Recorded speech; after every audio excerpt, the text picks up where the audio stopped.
আসসালামু গাইস, আপনারা সবাই কেমন আছেন? আশা করি সবাই ভালো আছেন। আলহামদুলিল্লাহ আমিও ভালো আছি। তো আজকে আমি আপনাদের সাথে যে রেসিপিটা শেয়ার করতে চলে আসলাম, আশা করব আপনারা প্রথম থেকে শেষ পর্যন্ত দেখবেন। তো এখানে আমি নিয়ে নিয়েছি 1 কাপ ময়দা আর দিয়ে দিলাম একটু গুঁড়া দুধ। এখন দিয়ে দেবো এখানে আমি স্বাদ মতো লবণ। এখানে আমি দিয়ে দিলাম 4 চামচের মতো ইস্ট, সয়াবিন তেল,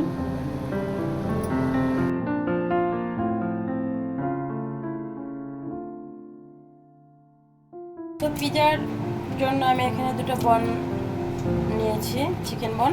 এই দুটোকে আমি একবারে ছোট ছোট টুকরা করে কেটে নিয়েছি। এবার আমি এখানে দিয়ে দেবো আদা রসুন বাটা, দিয়ে দেবো আমি এখানে স্বাদ মতো লবণ, এখানে দিয়ে দেবো আমি একটু ধনিয়া গুঁড়া, দিয়ে দেবো এখানে আমি জিরা গুঁড়া, দিয়ে দেবো এখানে মরিচের গুঁড়া। তো এখানে দিয়ে দেবো আমি একটু মুরগির মাংসের মশলা, এখানে আমি দিয়ে দেবো একটু চিলি সস, আর দিয়ে দেবো আমি এখানে ফিশ সস। এটা অপশনাল, পুরোটা চাইলে আপনারা দিতে পারেন, না চাইলে এটাকে স্কিপ করতে পারেন।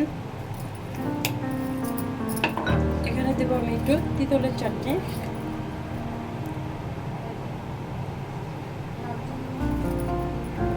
দিয়ে দেবো একটু টেস্টি সল্ট,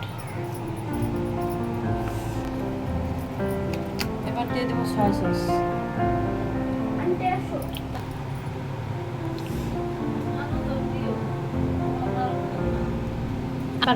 আমি মিশিয়ে রাখবো। আপনাদের হাতে সময় থাকলে এটাকে রেস্টে রেখে দেবেন 2 ঘন্টা, বাট আমার কাছে সময় নেই, আমি এখনই করে ফেলবো। দেখেন,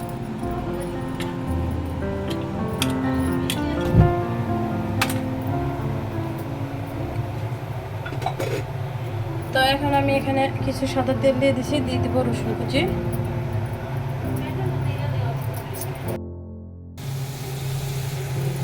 তো আমি এখানে পিজা বানাবো। আজকে যে পিজাটা বানাবো সেই পিজাটার জন্য আমি এখানে আলু নিয়েছি। জানি না এর আগে আপনারা এভাবে করে খাইছেন কিনা, কখনো পিজা বানিয়ে। আমি আলুটাকে হালকা একটু লবণ দিয়ে তেলে ভেজে নিলাম, মানে 80% সিদ্ধ হয়ে গেছে আলুটা আমার। এইভাবে আমি আর কি 2% সিদ্ধ করলাম না, এইভাবে আমি এটাকে নামিয়ে নেব। রসুনটা একটু লাল করে আমি চিকেনগুলোকে দিয়ে দিলাম, ম্যারিনেট করে চিকেন। এখন এটাকে ভালো করে ভেজে নেব। তো এখানে আমি পেঁয়াজ কুচি করে রাখছিলাম, দিয়ে দেবো একটু পেঁয়াজ কুচি। তো গাজর কুচি করে রাখছিলাম, দিয়ে দেবো গাজর। পেঁয়াজটা চিকেনের সাথে ভাজা ভাজা করে নেবো, আর পেঁয়াজটা পরে দেবো। এখানে আমি দিয়ে দেবো পেঁয়াজ কুচিগুলো এখন, কারণ পেঁয়াজ কুচিটা একটু কাঁচা কাঁচা থাকলে ভালো লাগে, এই জন্য আমি পরে দিলাম কুচি। আমি একটু অন্যভাবে আজকে পিজাটা বানাবো। আমি অনেকভাবে পিজা বানাই, বাট আপনাদের সাথে অনেকভাবে শেয়ার করছি।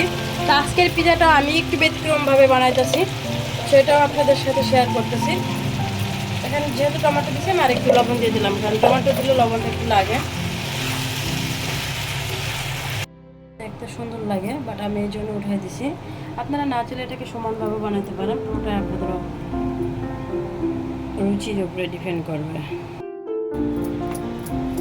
তো গাইস, রুটিটা তো আমি বেলে নিলাম। তো আসলে অনেক বড় হয়েছে আমার ডোটা, আর পিজাটাও আমি একটু বড় বানাইতেছি, বাট এই জন্য আমার পিজার প্লেটও হলো না। আমি অন্য একটা প্লেট নিয়ে এভাবে এটাকে সেট করে নিচ্ছি। তো আমি ডোটা বের করে নিলাম, এটা আমি একটু রুটির মতো বলে নিব। চাইলে আপনারা হাত দাও এই কাজটা করতে পারেন, আমার মনে হলো একটু বেলে দিলে বেশি ভালো হয়, সো আমি এই জন্য বেলে দিতেছি।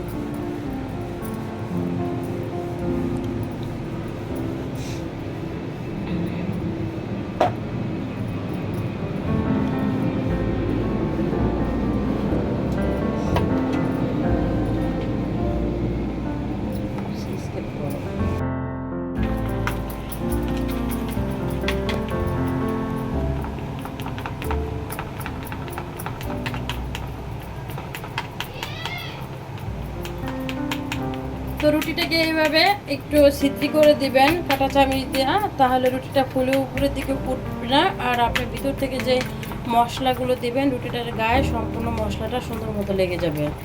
আর পিজার অরিজিনাল হচ্ছে আপনার মশলা যদি ঠিক মতো না হয় তাহলে ওই পিজা খেতে ভালো লাগে না। আর আপনি যদি রেস্টুরেন্ট স্টাইলের ওই ফ্লেভারটা আনতে চান তাহলে অবশ্যই এগুলো প্রতিটা টিপসে আপনার ফলো করা দরকার। কারণ পিজা আমরা কিন্তু অনেকেই বানাইতে পারি, কিন্তু সঠিক বা পারফেক্টভাবে অনেকেই বানাইতে পারি না। দেখা যায় পিজা বানাইছে, রুটি ভালো হলে দেখা যায় ভিতরে যে এভিডেন্সগুলো দেয় এগুলো দেখা যায় অনেক সময় কাঁচা কাঁচা থেকে যায়। তো পিজাটা কিন্তু আসলে খেতে ভালো লাগে না। পিজা যদি সব কিছু পারফেক্টলি হয় তাহলে কিন্তু খেতে ভালো লাগে। তো এখন আমি এটার মাঝে দিয়ে দেবো সস। আমি টমেটো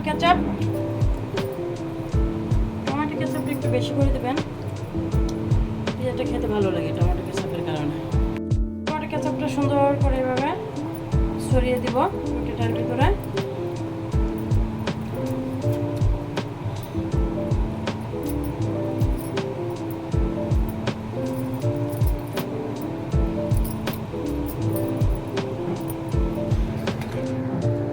তো এখন আমি দিয়ে দেবো, আমি যে চিকেনগুলা সব ভেজে রেখেছি সব এভিডেন্সগুলো আমি দিয়ে দেবো।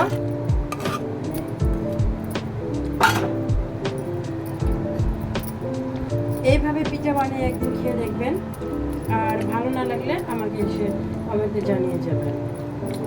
যারা পারফেক্টলি পিজার স্বাদ পেতে চান এইভাবে একবার হলো বানিয়ে খেয়ে দেবেন। এই পিজাগুলো কিন্তু দুর্দান্ত লাগে খেতে। গোস্ত সব আগে থেকে সুন্দর করে একবার সব সবজিগুলো আপনি যদি এভাবে করে নেন, আর সেটা খেতে যে কী মজা হয় একবার না খেলে অবশ্যই বুঝবেন না। আর আমি তো আজকে বানাইতেছি একটা টেস্টি পিজা, সবচেয়ে ভীষণ ভালো লাগা সেটা হলো পটেটো চিকেন পিজা। এবার আপনাদের নামটা বলে দিলাম। তো আমি এখানে পটেটোগুলো ভেজে রাখছিলাম, সব পটেটোগুলো এবার দিয়ে দেবো এখানে ছড়িয়ে।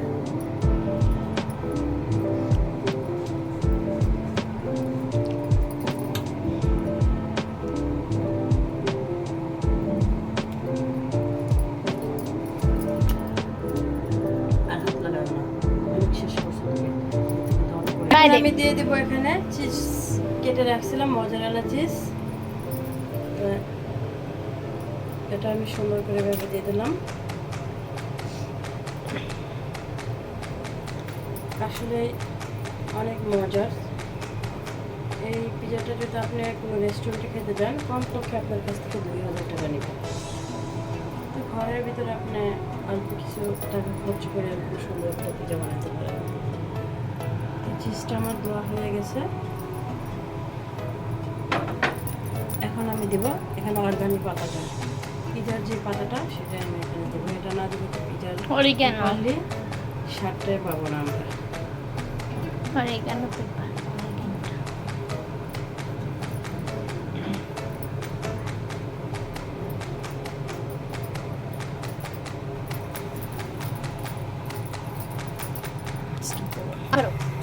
এখন আমি এটা এরকম একটা হাঁড়ি নিয়ে নিলাম, হাঁড়ির উপরে পিজাটাকে বসাই দিলাম।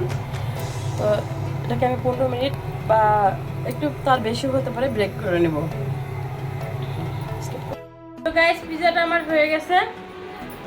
এখন আমি কেটে আপনাদের দেখাবো যে এটা কিরকম হয়েছে।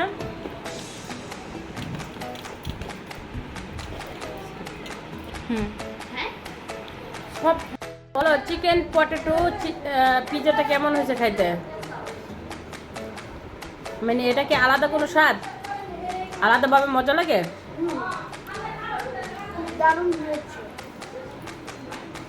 এটা হলো আমার রসগোল গোল, বুঝছেন?